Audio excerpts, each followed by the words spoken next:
1, 2, 3. Walter, you're in your freaking go. Hello, lovely people. Hi. Oh my goodness, today Rupert is 3 weeks. No, he's not. God, I'm glad you've been keeping track. Oh my god. Today, Wow. Rupert is 8 weeks old. He's 2. Well, I would get stuff like he's 2 months old. Jessica's like, no, he's 8 weeks. No, because two months is a literal. Matilda. We're sitting Don't try on and we're sitting sneak on Rupert's floor bed, and he's under it. No.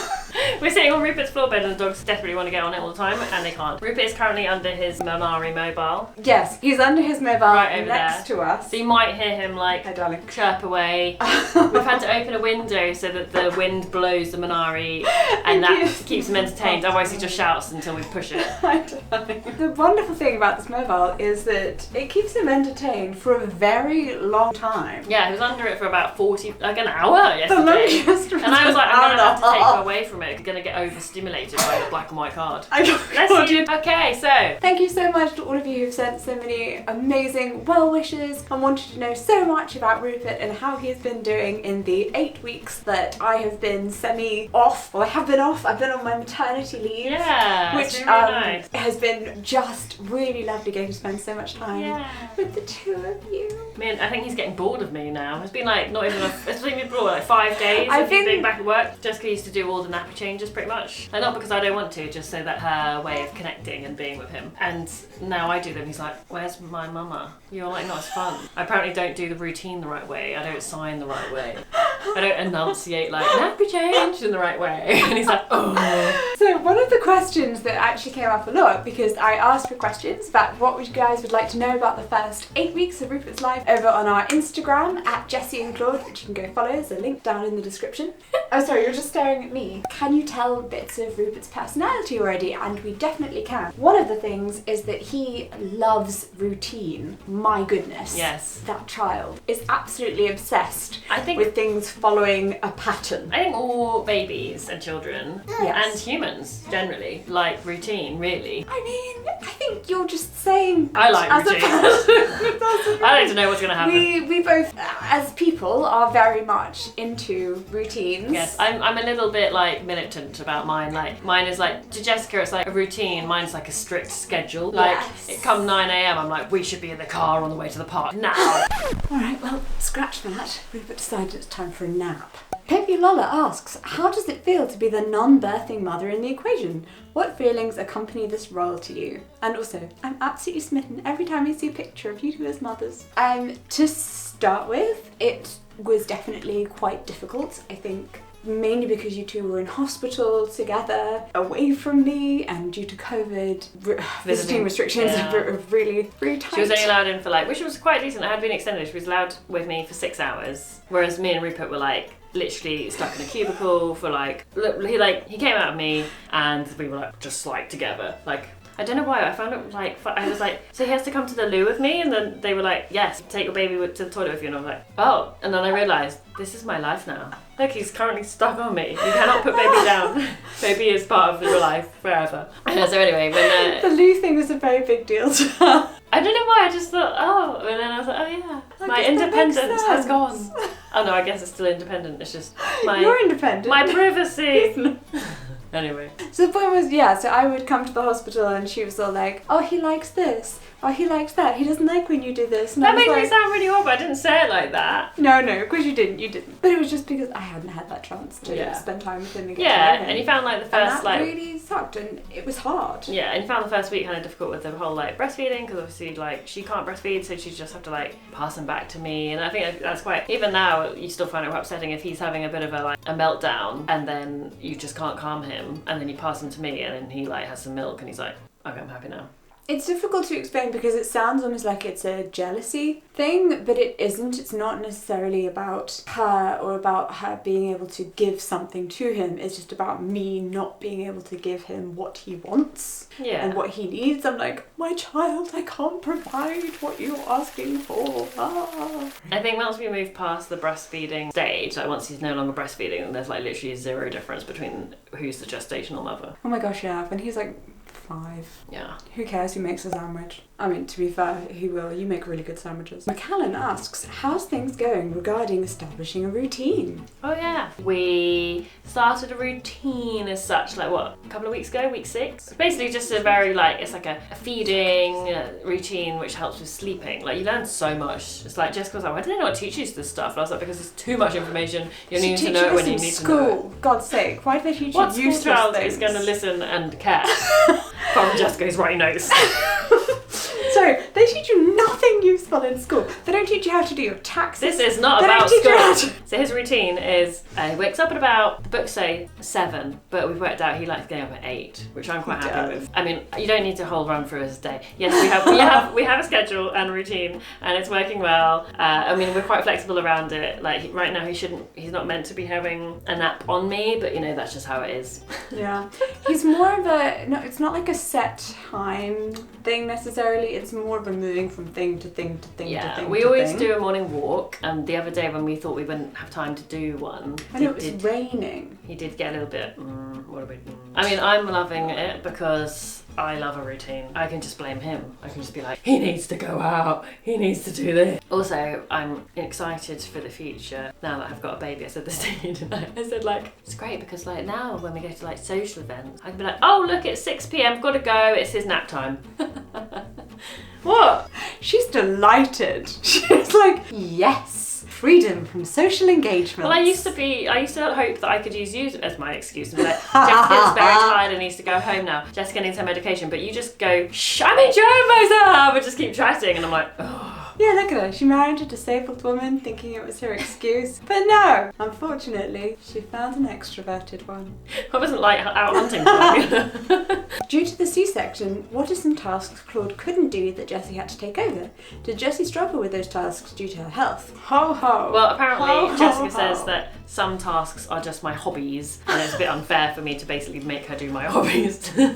Like tending to my vegetables. I'm like, well, they will die. Cucumbers. Yeah, my cucumbers are very demanding. They need to be watered twice a day. They're very productive days. though. 3 times on hot They days. produce 1 good cucumber a day, pretty much. Anyway. I know, I'd be sitting there, be like, my cucumbers, they're drying out. So I talk like that. So, when Claudia first came home from the hospital, there were obviously a number of tasks that she couldn't do because she wasn't meant to lift anything heavier than the baby, which is what they tell people who've had a cesarean. I think is a wild thing to say because babies vary wildly.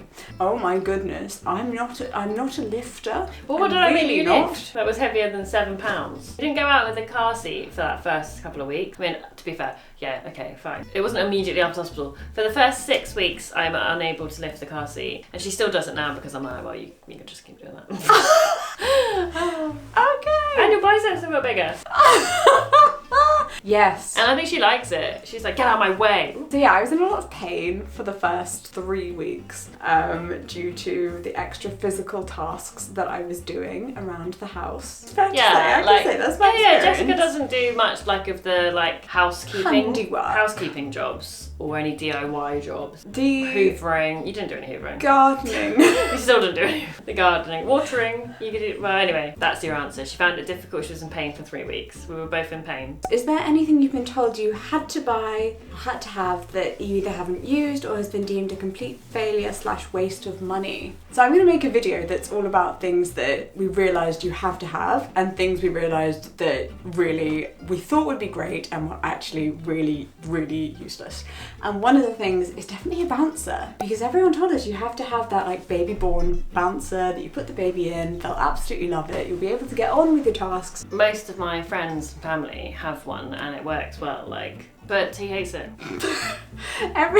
We've tried multiple. We were a bit times. maybe he'll like it when he gets a bit older. Yes, but then we asked the people whose baby just loved it and said, did your baby love it from a later age? And they were like, no, week 1. Yeah, so it's just folded up in our kitchen at the moment. It just is a decorative piece now. Also, we were a bit umming and ahhing about buying it in the first place because it's not very Montessori. No. Because it is a container in a sense that you put your baby in it and they can't get out. And actually they'd get more movement just on the floor, which is what he actually prefers doing. So now we do get time to like have a shower, make a cup of tea, but we just put him on the floor mat. Yeah, he literally just lies on a mat on the floor. Yeah, and looks at the skylight a lot like, wow. He's a very easy baby to entertain, but if you attempt in any way to constrict his arms and legs, he will get mad about it. Yeah, the only time he's okay with it is when he's like strapped to one of us, but his arms and legs are actually free. They're just like hanging down like this at the moment. I'm not sure if this was answered in another video, but I was wondering if you'll teach Rupert sign.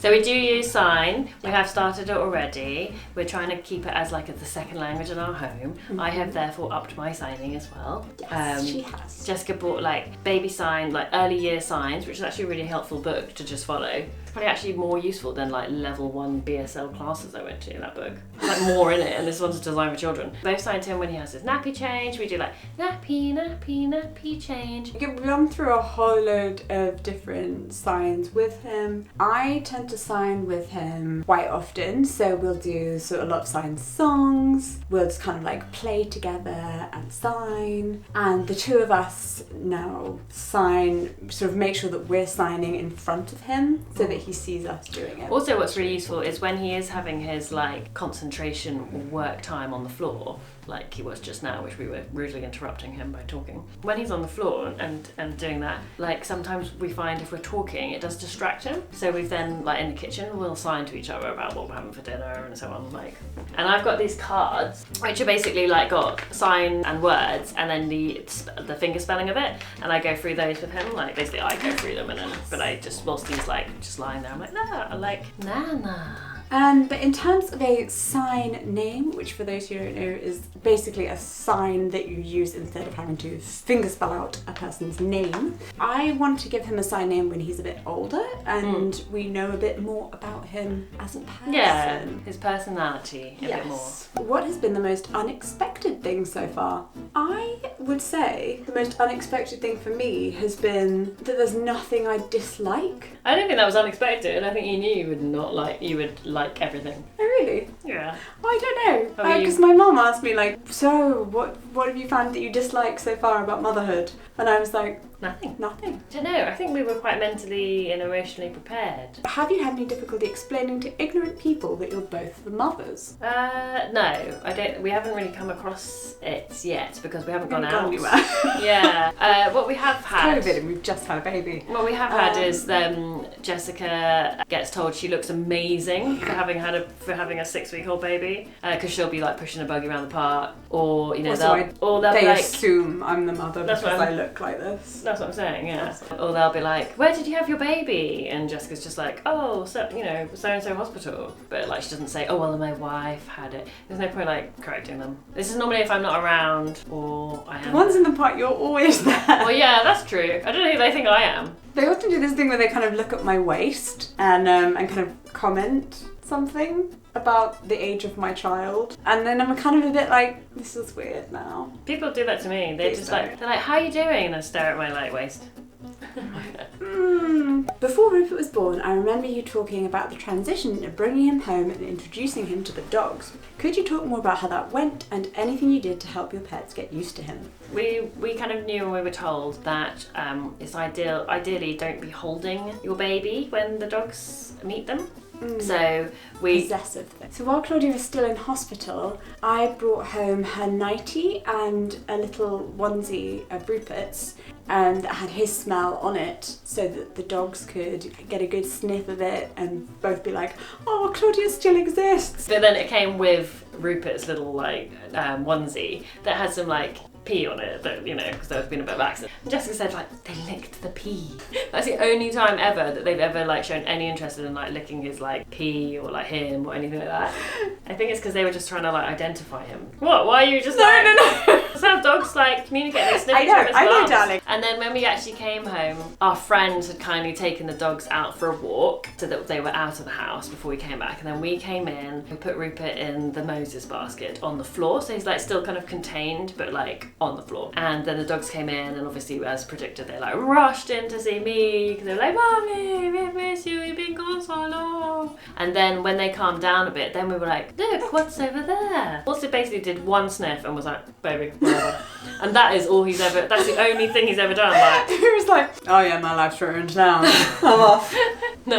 Whereas Tilly was like, oh what? Oh my god, baby. Oh my god, amazing. Yeah. Smund She was still quite friend. tentative, like trying to like wagging her tail, like. Yeah, and since then, Walter has continued to show no interest Yeah. in Rupert. Okay, the question is there a specific meaning behind choosing the name Rupert, either a family name or after Rupert the bear, or was it just a name that you loved? Maybe it's after Rupert Giles and Buffy. It is not. I actually only remembered the Rupert Buffy link after the fact, after we named him Rupert already. We don't actually know any other Ruperts, although I did once have a nice teacher called Rupert. Yeah, I mean, That I wasn't- think it's just a nice thing. traditional name. Yeah, so his middle names do have meaning. He's named after my Swedish grandfather. And my Malaysian grandfather. Yeah, but his first name, we wanted a name that was just kind of like Claudia. So a name that Everyone's heard of, pronounce, can spell. can spell. Yeah, we haven't had any problems with registering him anywhere. We do like Rupert the bear, like we've got a little Rupert the bear toy, and we've got like a book. We like that In traditional the stamp thing. collection. Yeah. What have you admired about the other during your first couple weeks as parents? Everything. My Oh God. yeah, it does make you love the person even more. Jessie and you, Ellie. I like how you just are really calm. I mean, I wouldn't think that you'd be any other way, to be honest. But you're really sweet when you just talk to him all the time. Like she'll be in the kitchen and she'll just be like, "I'm just putting the dishes away now, and I'm doing this," and she's like commentates her life. I think she bloody enjoys it because you're like, it just gives you more excuse to talk. I'm also swearing. I don't know why. It's kind of contagious. Family sway time. Oh, no. So what do you admire about me? Nothing. You didn't say anything. We haven't got to my turn. Jesus, woman. Well, obviously, firstly, the main thing that I admire about you is that you freaking created and grew a human. Yeah. You're an amazing I human. mean, my posture is really bad right now. I'm trying to sit up straight. Oh, sure. I told Jessica that after the surgery, I literally, like, the first time I walked down the, like, ward corridor, I just looked like a banana on legs. I was like... What has been the benefit of Jessica having a disability as a parent? Oh, I think that having a disability actually makes you a really good parent because it makes you understand what it's like to be someone who firstly may need to rely on other people to have your needs met, and also somebody who needs to be treated with dignity and respect. To an additional level. Like, there's loads of things that you actually probably have a connection with. Yeah, You understand? He gets frustrated by not being able to do things, and I'm like, yeah, I get that. Yeah. Oh yeah. Did we need everything that was packed in the hospital bags? Oh, the What do you wish hospital you'd known bag. before going? No, you really don't. Like, they were like all these things, and they're written by people who have had babies, yeah. They're like, say you need like this many baby grows and this many vests and you need this many nappies. I mean, fair enough, you do go through nappies. But we didn't need, I think he had the same change of clothes. Like, you know? I am deeply confused about this change People of have told clothes us constantly things. like, oh, you'll need to get you'll Are get we through just so many using clothes. really good nappies? Yes. Because everyone around us is like, oh, babies, don't they just go through clothes, like change their outfit 5 times a day? I'm like, Rupert wears the same outfit 2 days in a row. And then I change it because I want to see him in something different. I was in for 2 nights, so I wore like a new nightie each night, and I wore a fresh like set of clothes to go home in to what I came in, and I didn't like have to use like many maternity pads because the hospital provides them. That was the thing. They said you had to I bring know that makes maternity you pack pads. loads of them, yeah. But then, yeah, they came and changed them for you and just put their own down anyway. Yeah. So, Rupert didn't need like loads of stuff at all. Like, yeah, basically overpacked. oh yeah, he wore 1 vest a day. I took my nursing pillow, but I didn't use it to actually nurse him. I used it as an extra pillow. That's probably what I would say was useful because the pillows at hospitals are really flat. You need like them to prop the baby up, to prop you up. I would say though, of the baby grows that we took for Rupert, we took 5 in varying sizes because we were like, don't know what size he'll come out as. And one of them we thought was laughably small. Yeah, it was the only one that fit him. Yeah, that was the only one. So Jessica was like, oh god, I'm gonna go make a quick emergency shop. You know, sleeves you can roll. You can't roll footed trousers. Oh god, we're too tired. Footed? I mean, what do you call them? For trousers with the feet. The feet With the the feet that the are footsies, embedded the foots, the legs, the foots. footed trousers. You can't roll those You up. can't roll those up. And when they're first born, their little legs are like crunched up to their bodies. Yeah, their legs are like this, and they don't want to stretch them out. So then you've just got this like really long bit of extra onesie just like flapping them out. But yeah, we do recommend taking a selection of sizes because you just don't know how big or small they're going to be until they come out. Yeah, don't take anything that says 0 to 3 though. They also said don't put hats on them. We never use the baby hats. Apart from when he came out, they shove a woolly hat on. Yeah, when the baby comes out, they shove a woolly hat on, and then the midwife says, never let your baby wear a hat indoors. And you're like, but you just put a hat on, my baby. This is confusing. What? It was quite funny. Was there any moment where Jessica took off her hearing aids because the crying was just too much? No, because Rupert... If anything, she's been wearing her hearing aids more than she did before we had him because she wants to be able to hear his little audible cues. Yeah, when he first came home, I was wearing my hearing aids far more than I normally do in the house, which was also not a good idea. Making me tired, yeah. Because it made me way more tired and was giving me a lot of headaches. And Claudia was like, what the hell are you doing? Why do you think this is a good idea? And I was like, I just don't want to miss anything with my baby. What have I missed off? How can I be a good mom if I can't? And I was like, you will pick up on other cues, like, just, visual cues. Learn to be his mum, being who you are. Also, you sense when I'm, I don't know, she has like some weird tingle sense, like spider tingle, like when something's not right with me because you'll just suddenly come upstairs or downstairs, wherever I am, and you'll be like, you okay? And I'm like, no, this thing just happened. How did you know? My spidey sense. Don't worry. I got a mama sense for you. Yeah. Well, we will see you in our next video, everyone. Thank you so much for watching. And if you'd like to follow more of us, then you can click the subscribe button to watch other videos. And of course, you can follow us on our Instagram at Jessie and Claud. Bye, everyone. Mwah. I would wave. Don't have hands available right now. Mwah.